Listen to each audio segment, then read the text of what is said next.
to what people need. No one who taught me when I was in school could have predicted what my profession would be now, because I'm doing something now that I had no interest at all in when I was in school. I took probably a lot more mathematics than I have ever used, but at the time I was more interested in the sciences and engineering and some of those things, so I suppose that seemed sensible at the time. So I think one of the things that we need to try to do is a just-in-time delivery of instruction. When a student starts to choose an engineering or an architecture path or something like that which would require higher level math, then that's the time to teach it. And that may not be until they get to college. Financial literacy is an area where I think we've really failed in.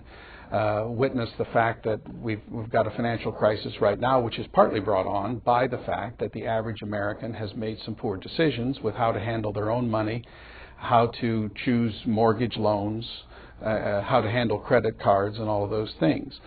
Almost every American will handle their own income, manage their own savings, and yet our public schools don't do a good job of teaching things like retirement plans and 401ks and insurance and buying automobiles and houses and evaluating mortgage loans and all of those things.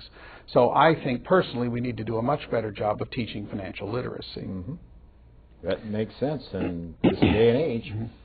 Another factor of our high-stakes testing program and the very valid concern we have about basic skills like reading and writing and spelling and math and so forth is that we have tended to crowd out the arts from our curriculum, and I think that's unfortunate. And part of the governor's proposal is to add 2 days a year to the school year, up to a maximum of 20 more days, and I favor a longer school year.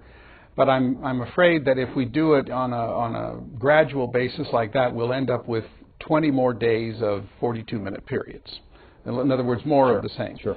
I would rather have a system where the state encourages school districts on a voluntary basis to offer what I would call summer quarter, where you might have a 3-hour science lab.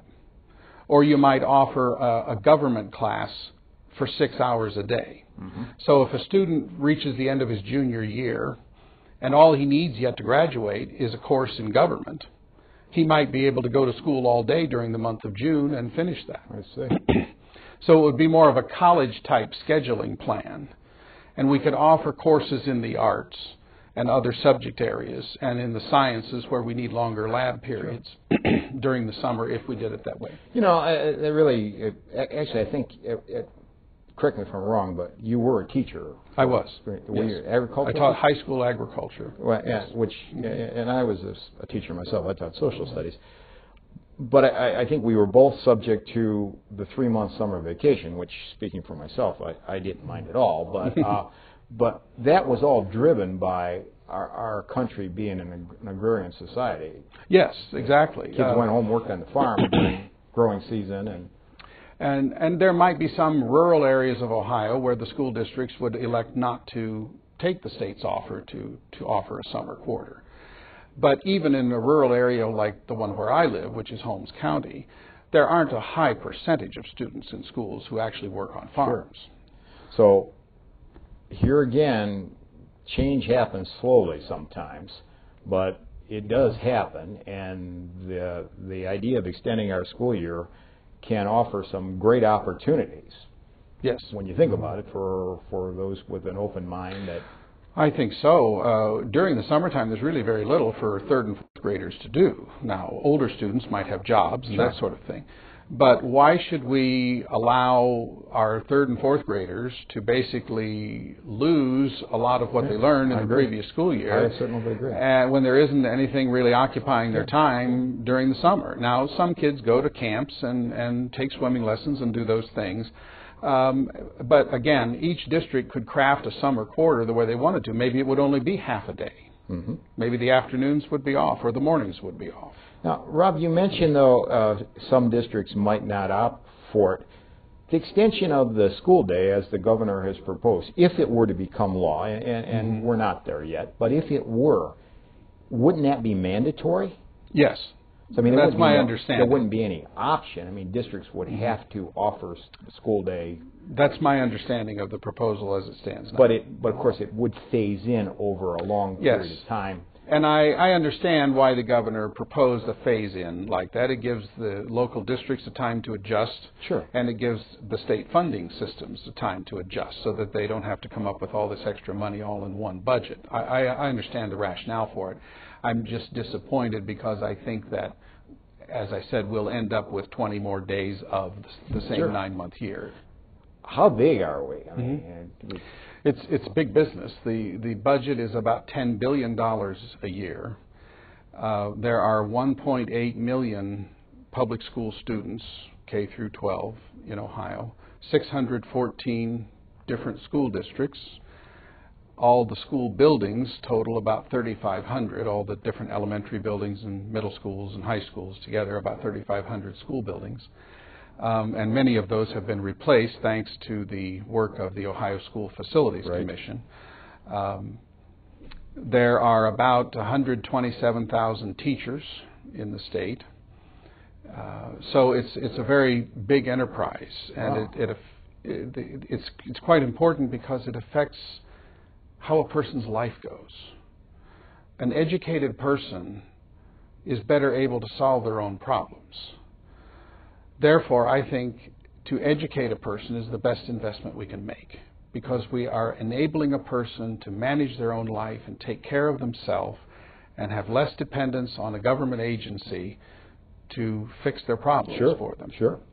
When you talk about $10 billion, when you put that in perspective to other state programs, Rob, is that the very biggest one? It tends to jockey back and forth with either first or second place with health care spending, with Medicare and health care spending. So certainly a significant amount of money here that we as taxpayers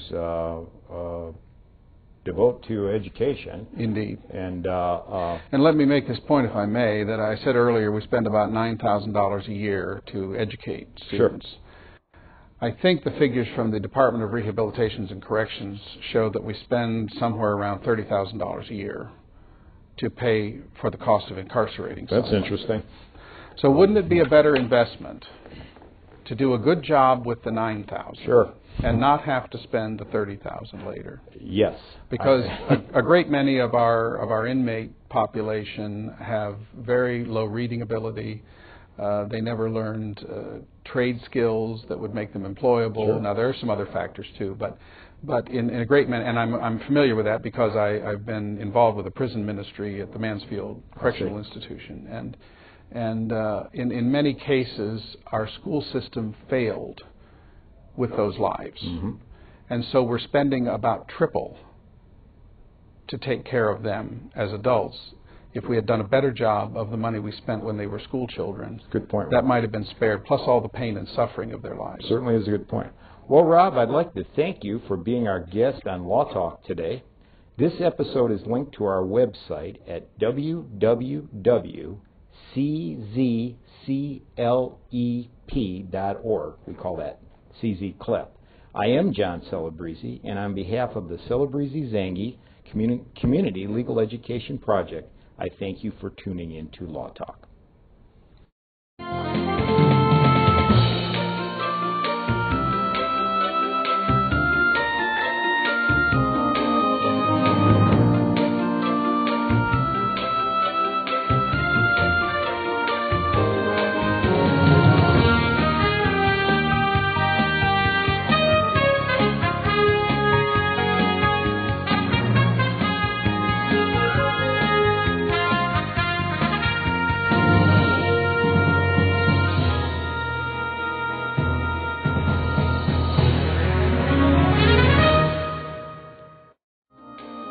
At CZ-CLEP, we're devoted to the education of today's legal issues.